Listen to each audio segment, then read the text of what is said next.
So Dr. Deanna Steinhauer, Cree from Saddle Lake Cree Nation in Treaty 6 territory, is an educator with 30 years of experience in teaching, curriculum development, and administration in K-12 schools and post-secondary institutions.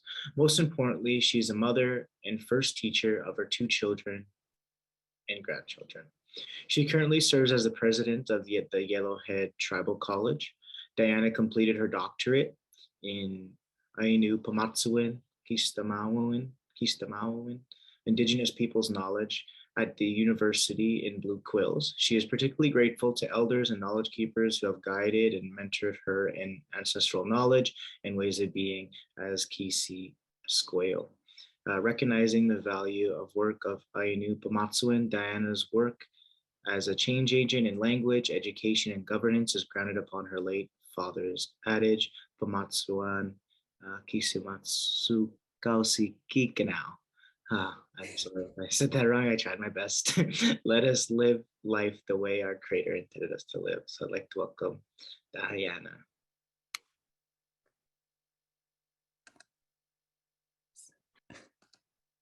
Kitadamskat na wow, kakyo ni wagamagantik. Nimi waitin ka wapamituguk.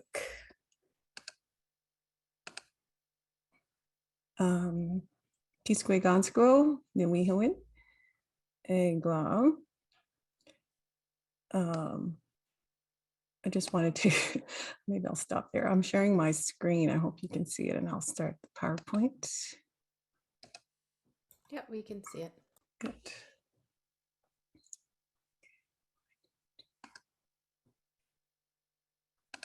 All right, so my topic is water sovereignty, and I just greet all of you as my relatives. And it's good to see you all and to know that you're very interested in water. So on my screen, I'm sharing the mountain photo on the left-hand side. That is just near, if you go up the mountain at Mayette, the Mayette Road, you'll see this mountain, and that's Kisquegansko. In English, it's really hard to describe in any English term what that word means. And when I was given that name, I was 18 years old, and my late grandfather, Peter Ochis, gave me that name. And he said, in time, you will learn what this grandmother does. And I want to say that as I began to understand her roles and her responsibilities and the guidance that I was given from a very young age, I truly believe of the importance of water, the importance of water sovereignty, Nipi Paminsuin. And I'm also wanting to say that one of the translations of her name is Tornado Woman. And she's one of the grandmothers that does work in change, because the wind brings change. It's one of the things, the wonderful gifts of the wind. But she's also got a responsibility to the water as well, because if you ever see in the wind how the wind interacts with the water, you'll see these little whirlpools that appear on river streams, lakes, even the oceans. And what she's doing there is aerating the water. And she has a twin, and that's a male spirit grandfather that does the same thing. So I also have a picture of the moon, and one of my Facebook friends posted this. I want to acknowledge her, Cynthia Rain, and she captured that photo and posted on her Facebook, and I just thought I'd pirate it because it's a beautiful photo of our grandmother. And the grandmother moon, somebody mentioned yesterday what her roles and responsibilities are. I think it was Priscilla McGilvery. And She is the keeper of the water, and she works with the other grandmothers with water because all of the grandmothers have something to do with water. And that's something I learned from my some of the mentors that I posted on this page. And up on the upper left is my late mother-in-law, Veronica Morn, with her children, some of her children and some of her grandchildren. And she's the one who graciously gave to me the teaching of the woman's pipe, the universal woman's pipe. And that's a really nice story in and of itself. And she was very reluctant to teach me when I was 22 because I wasn't a really good speaker of the language at that time. So it was at the urging, or actually the asking, of my late grandfather, Peter Ochis, that he said, I want you to teach her the woman's pipe. And I was fasting at that time. So those of you who aren't familiar with fasting, you give up water and food for 4 days and 4 nights in order to be in communion with the connection of our greater power. And that's everything that's in creation. So at that time, I learned, and I've been carrying that knowledge and that teaching, that understanding and that responsibility and those roles that go with the woman's pipe, because those are our laws, our women's laws. And I also have on this page another mentor, and that is the grandmother bear, the female bear, as the keeper of the lands. And the first of all the clans. And I want to acknowledge my uncle Jimmy Ochis for the teachings of the clans that he gave to me and others.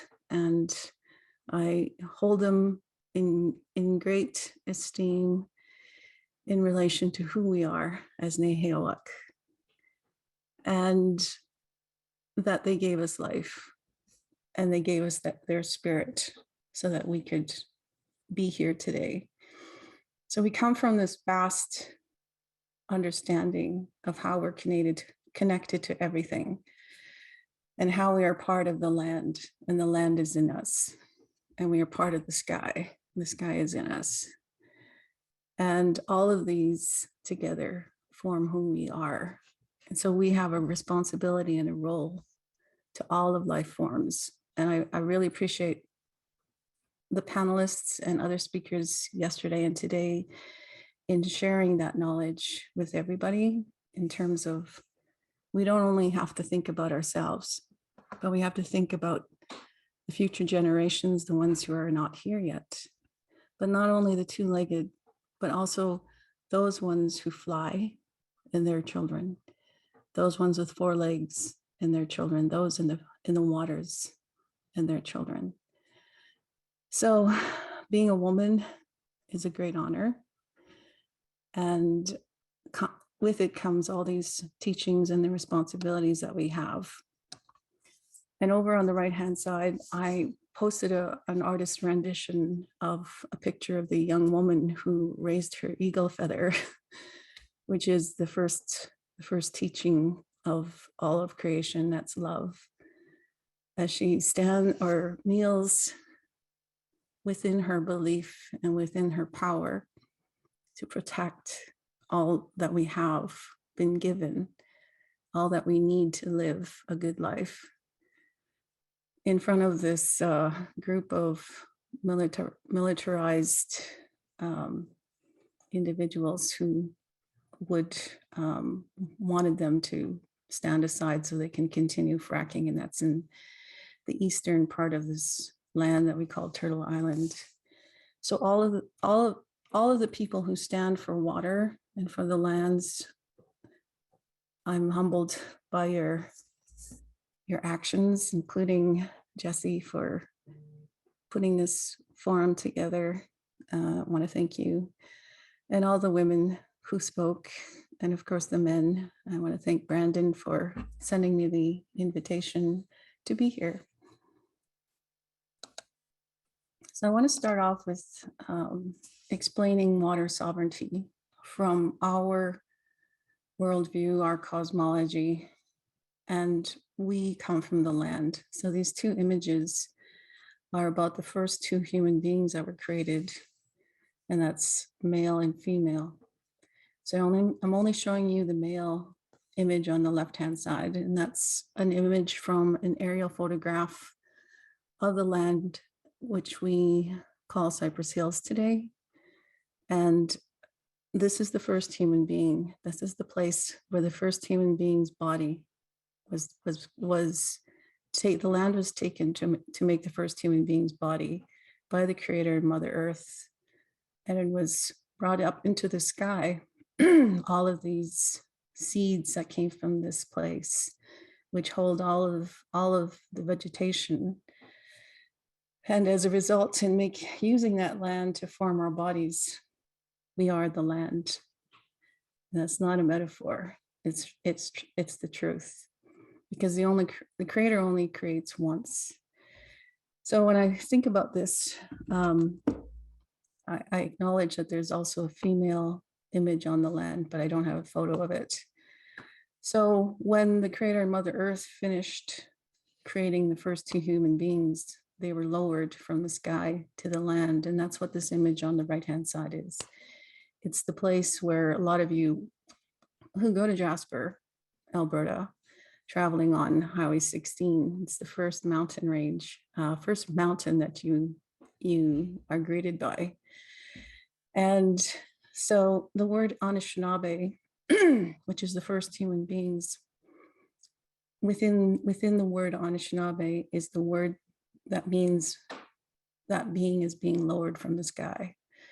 So this is obviously the face of the person, the man, but the woman is right here and she's facing southwest. So you can't really see her image unless you go up that Mayat road and look to your right, and you'll see her image better. So we come from the land, we come from the sky, and we're connected to all of creation. So this is an image of the Peterborough petroglyphs. And in here is the story of who we are, where we come from, where we are today, and where we're heading based on our decisions. So this is a living, breathing space. So I'm going to make some reference in my presentation today about these petroglyphs in particular. And I want to acknowledge that my great-grandfather, sorry, I don't want to call him great-grandfather, but he was a great guy, Peter O'Cheese, for some of these teachings, as well as my current day colleagues, Edwin Frencheater and my uncle Jimmy O'Cheese. So this is the petroglyph I learned in 1982 from late Peter. And when I used to go visit him, he had this huge chart paper all rolled up. And when I would come over, he'd roll it out on the table, and it took up the whole table plus more space. It was so big because the park gave to him, the park rangers from Peterborough Petroglyph Park gave him that photo because he was one of the few people who understood the stories behind those images, those petroglyphs. And he'd say, "What do you want to learn today?" And I would look really carefully, and because there's over 700 images there. And I picked this one. And I said, "Tell me about this." And I already had been learning from him. So he bounced the question back at me. "What do you think it is?" And so from our exchange, I came to learn that this is called the vision of Turtle Island, the creator's vision of Turtle Island. And as you can see on the right-hand side, there's these concentric circles. And he said that's in the future, a time when it was intended that all of the people of the world would come here to Turtle Island. And our instructions as the people who were gifted to this land, these lands, that our instruction from Creator was to be kind to all of his creation, which meant all of his other children that were to come here.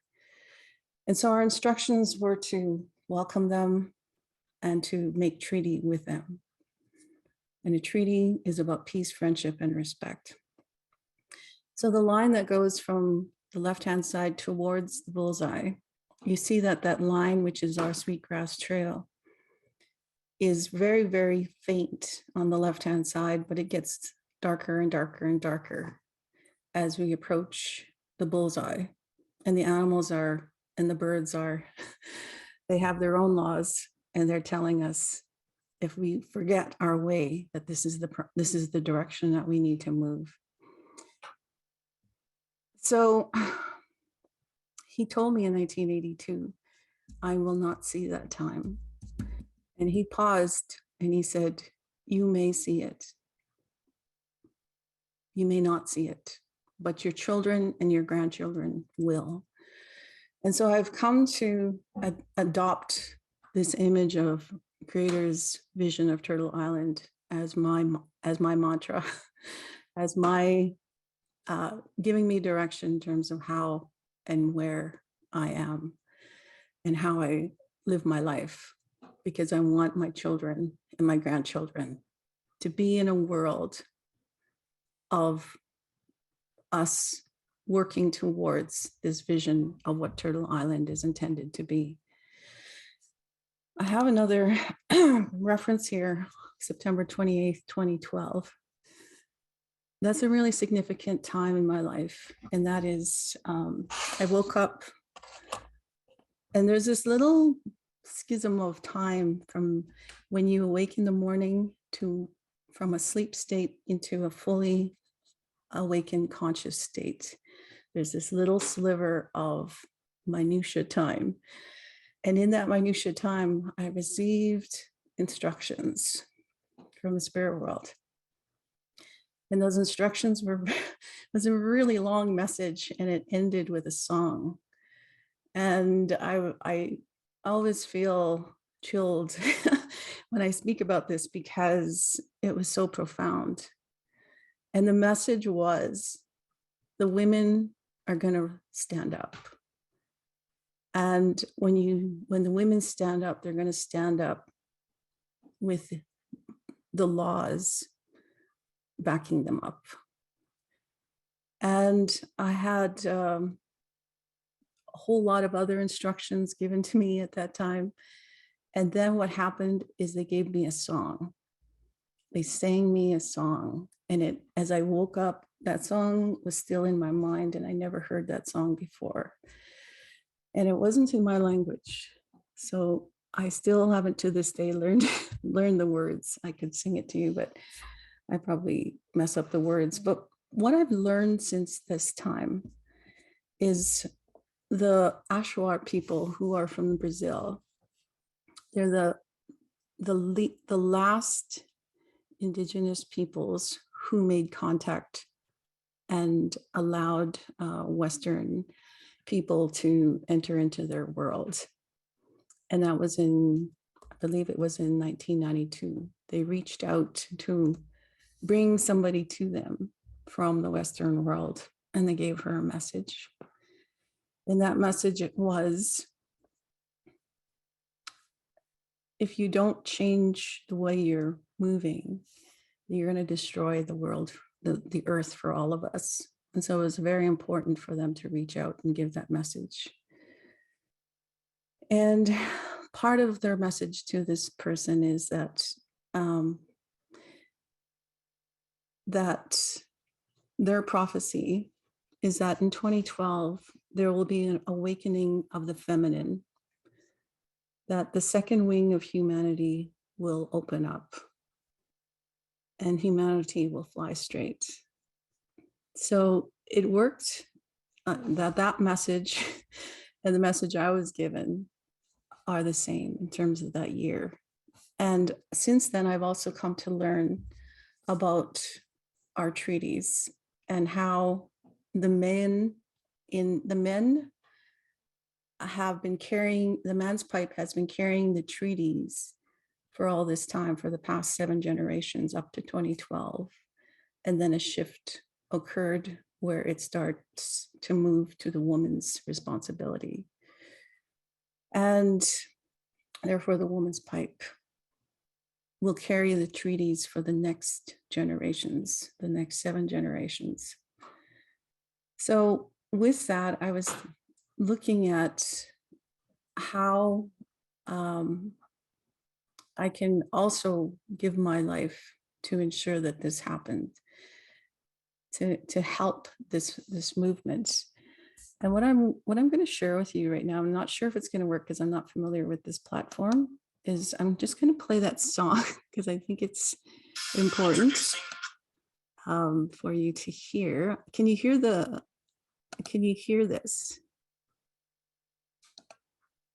This is the song that I was given in that waking time. You can hear it.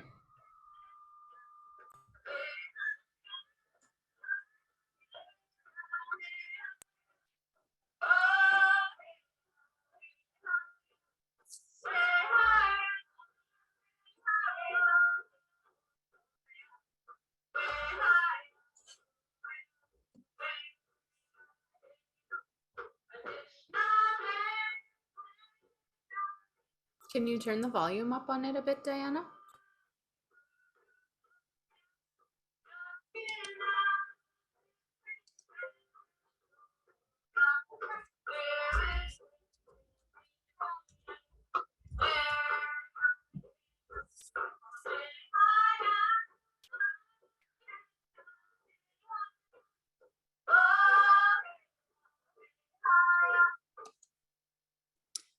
All right, so just going to take that off if I can. Without messing me up. Let me just put my PowerPoint back up. Go back to here. Can you see my screen now? Is it back to the bullseye petroglyph? Yeah. Perfect. Okay, so I just wanted to give you that background. So I'm going to talk about the treaties now, because this is where our sovereignty is expressed. This is where our sovereignty is affirmed. And this is the two-row wampum of the Haudenosaunee people and their treaty in 1613 that they made with the Dutch. It means we will share the river of life together, each of us in our own vessel, you in your boat and us in our canoe. There's three beads that separate the canoe path from the boat path, and those beads represent peace, friendship, and respect. And it maintained the nationhood of each, that each would respect the other's sovereignty and governance, and so on. We have the same image, and this is a place in current day Manitoba called near Little Black River, and it's a large petroglyph.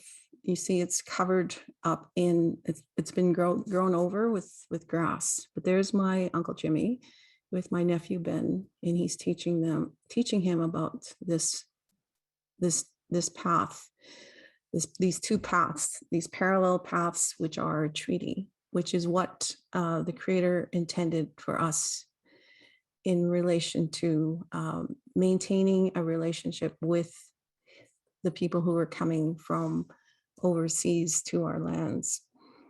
So he placed this here, the Creator placed this image here. And again, it's to remind us that we have the same two-row parallel path. And I'm going to show you what it looks like when my grandfather was teaching me about these two roads.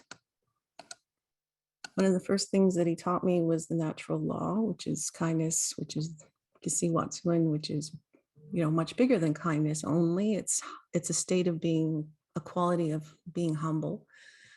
It also encompasses compassion and love. So all of that within that law, honesty from the tree, sharing from the animals, strength that we get through prayer from the rock. When we take our rock and the tree and make a stem and we combine those two, you have that image or that line that intersects the circle. Anytime we lift the pipe, we need our smudge going, and often we will have feast or we will have food offerings. So that's another line. So what we have is that image, and that's one of what we now call X through the English language. It's one of the images that our ancestors placed on the treaty. The other image comes from here. And this is the beginning of our teepee lodges. So what does this X represent? It represents our sovereignty. And that's why they said, as long as the sun shines, the sovereignty that we know and follow those laws of Creator, which are in the men's pipe, which is this constellation image. And a lot of people today call the Big Dipper. And this other image, which today people call the Little Dipper, which is the women's pipe. That's where our sovereignty comes from. It comes from Creator and our allegiance to follow Creator's laws. This is the jurisdiction that we have the capacity to enter into a treaty. It represents our lands, and it's the woman who embodies the land, because the land, our mother, is the earth is our mother Earth.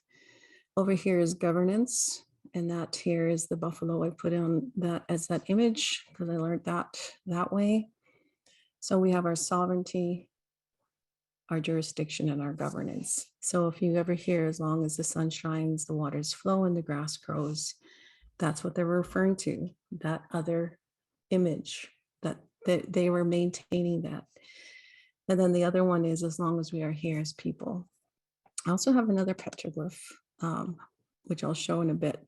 But these are the first three poles of our lodges, the tripod that we lashed together to create our lodges. And this third pole is always the door pole, so that I put a door there. But this first pole represents all of the knowledge keepers, all of the people who are old, who have knowledge to pass on to the next generation. And that's what this represents. When you talk about the intent of treaty, it's supposed to carry on from generation to generation. And we teach that from the old to the young, so that they can have a good path, which is that third pole. Each time they enter or leave the lodge, they carry that with them, and they are protected by that energy that we get from our connection into the star world, which are here shown as the men's pipe and the woman's pipe. And those 7 stars on each attach themselves to each of the poles of our lodges to create this energy that is a healing energy for ourselves, for our families, and for our clans and our nations. The lodge is a woman's gift from the grandmothers. So when we entered into treaty, I'm showing this map to show you all of the treaties that are all of this land, treaties 1 to 11 in green, plus all of the other treaties in different colors over time. And the importance of this is it shows our land base. We never gave up the land in treaty. The treaties were not land deals, which the Canadian narrative wants us to believe. They were to share the lands, and we weren't relegated to the reserves. Yes, there are reserved lands that we said we won't share. And those are the places we live today. But it was never intended by our ancestors that we would be only on the reserves. Something happened in history which caused us to be contained, and containment is an illegal military strategy. So we need to know this history. So here is the 2 roads that my grandfather taught me in probably 1982 as well. So there's our first X up here that when the crown came to our lands, we didn't go over to England to make these treaties. They came to us on our lands to share, to be kind to each other. That's what that first law, to be honest with one another. And that's why the pipe was lifted at our treaties, so that we could bring the Creator into the relationship as a witness that we make forever, that we would share the lands to the depth of the plow. We never intended to give away anything more than, we didn't even give it away. We shared 6 inches of topsoil in Treaty 6. And then the mountains, or the rock, which is here. I don't know, my cursor went, that we would be strong on our side and they would be strong on their side in relation to their own assumed sovereignty here on our lands.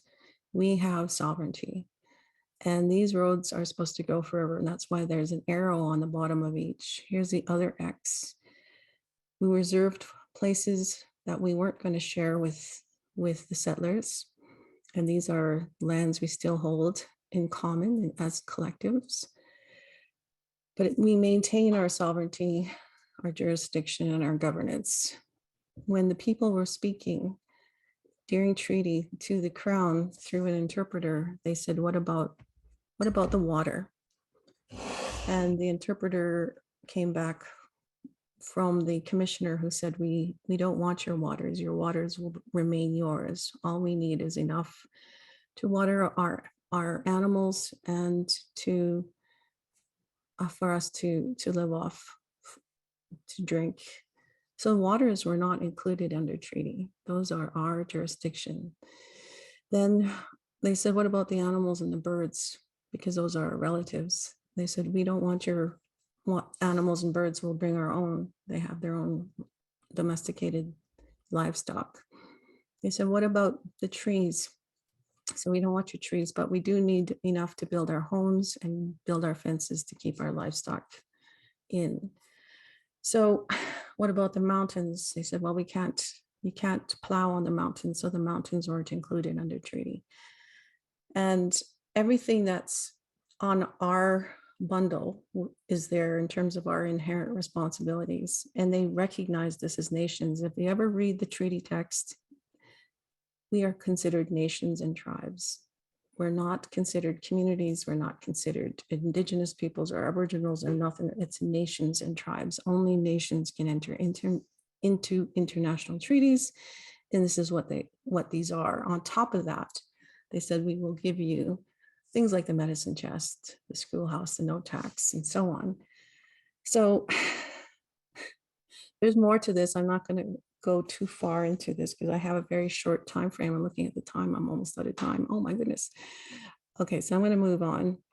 Here is what Canada looks like today. Canada is only those areas that are colored because we never gave up our land. We still have sovereignty and jurisdiction on our lands and the waters and everything. So when you look at this, think about why Canada is still trying to get us to sign agreements that will extinguish our place on our lands, because they don't have they only have absolute title on our lands, and absolute title comes from our inherent they call it allodial title or root title. We granted the Queen a place to live for settlement and immigration purposes. So this is a picture of them coming over in terms of the petroglyphs. So we knew they were coming. And so if you look at Canada today, this is what it looks like. And you have to believe this because we are sovereign peoples. These petroglyphs speak about the women, particularly, and our roles and our responsibilities. So this is a woman, obviously, and then there's a crevice here, and through that crevice runs water because this place is alive. She's got her hand up like this, and one hand is behind.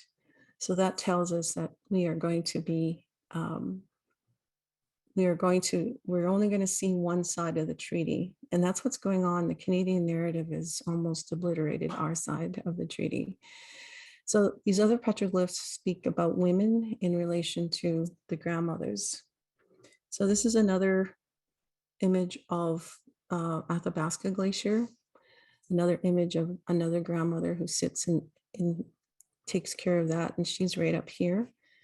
So she's the mountain grandmother, mountain woman. She has a role and responsibility to all the tributaries that come from this glacier, which is the North Saskatchewan, South Saskatchewan, Brazeau, and Athabasca rivers.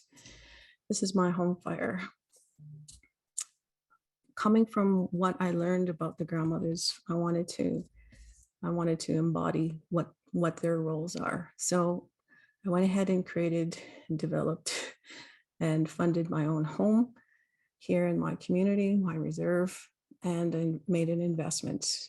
This is a straw bale home. I wanted to use materials that were nearby, close by, and that didn't interfere with, that weren't, I also wanted to not be dependent on fossil fuels.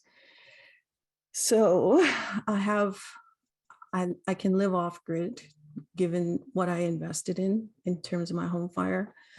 I built onto my home. I built my home in 2007. I built onto it in 2019. And my mother lives with me in a suite that I built for her to ensure that she had her own place. I invested in solar energy in 2011. And because I had an electric car, and when I found out that Alberta uses carbon energy to create electricity, I wanted to not be a consumer of that either. So I installed a garage with solar panels. I changed over my electric car from what it was, a Nissan Leaf, over to a Tesla. And because I wanted to store energy from the sun, I invested in Tesla power walls. The last thing that I did, and thanks to my brother and my brothers, they have installed in my garage a water treatment system that they learned from Grandmother Moon. Grandmother Moon gifted them with this knowledge to be able to treat water without chemicals. So we drink clean water here. It's 99.9% pure water. And I'm really proud of my brothers for that work that they do. They're very, very humble. They have been given this source of knowledge from the spirit world, and they have been discredited. They have been lied about. They have been vilified for their knowledge. They want to help our peoples. They want to bring clean drinking water to everyone. The only reserve so far that has taken their water treatment process is in southern Saskatchewan in Treaty 4, one reserve there, and they service water to all of anybody and everybody that wants to come get water. Water is our source of life, as you all know. We're 70 to 74% water in our bodies, just like Mother Earth is 70% water globally. And it's our first line of defense in terms of our health. And it was Grandmother Moon that told them that she can't provide for her children. And she implored them to do this work and to commit to it for the rest of their lives, so that she could breathe. So their process allows for the water to be completely oxidized. There's no chlorine in their water. There's no any other type of chemicals. In fact, they can filter anything out of the water through this process. They have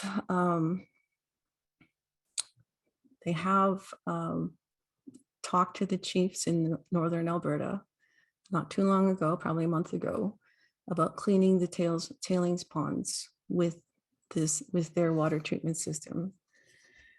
And some of the chiefs really wanted to do this, but there were a few chiefs that voted against it. And that's so unfortunate because I'm listening to the people, especially in the panel prior to me, talk about the devastation of the tailings ponds. And here's a solution. Yet it's being blocked. They were reached out to by another group of people from the Amazon most recently, and they said, those Amazonian people said, we found you through the spirit world. And they reached out to my brothers and they invited them to come to their place where they reside and clean the river that has been contaminated by industry. And so they're going, they're going to go. And without water, we cannot give birth. Without water, we don't have a good life because we're not healthy. And water is our first line of defense, but it has to be clean water. So here's a solution that I'm providing to people. If you don't already know about cardinal water, I'd like you to seek them out and invite them. And I invite the women who are vocal to do that because that's our role and that's our responsibility. This is a picture of my mother, me, and my daughter, and my granddaughter. So it's 4 generations. And for her children, my granddaughter's children, and her grandchildren, and her great grandchildren, I want them to have what we have, plus more in terms of the pristine capacity that comes from the spirit world, the pristine capacity that they inform us in how to live a good life. I'm going to end this presentation with a song, a water song that I learned from a woman she met her in Winnipeg. She's Anishinaabe. And I gave her the protocols for me to be able to use this song to sing to the water, because that's our responsibility, to pray for the water. And the words in this song in Anishinaabe mean, water, I love you. Thank you. I'm grateful that you continue to give us life. It's pretty much the words. Every time a child is born, they follow the water, and they are through that process of following the water, they're recreating the creation of our earth. And so that's how deep and spiritually connected we are still as women. But in order to give birth, we need clean water. I don't need a rattle or a drum for this song because it's usually sung without. So I'm just going to do that. I've got my smudge going so I can sing this, and it's very, very short. Mibe kisakihigo chimigweshnehinimno ijawe nemigo nibe kisakihigo chimigweshnehinimno ijawe nemigo nibe kisakihigo chimigweshnehinimno ijawe nemigo. Thank you. I apologize for going over. But if you want to get in touch with me, that's my email. And it was a pleasure to be here today with everybody who has been at the last 2 days, and I look forward to tomorrow. Anything that I shared with you, if you can recall and recapture it and share it with others, please feel free to do that. That's how we continue the continuity of our teachings.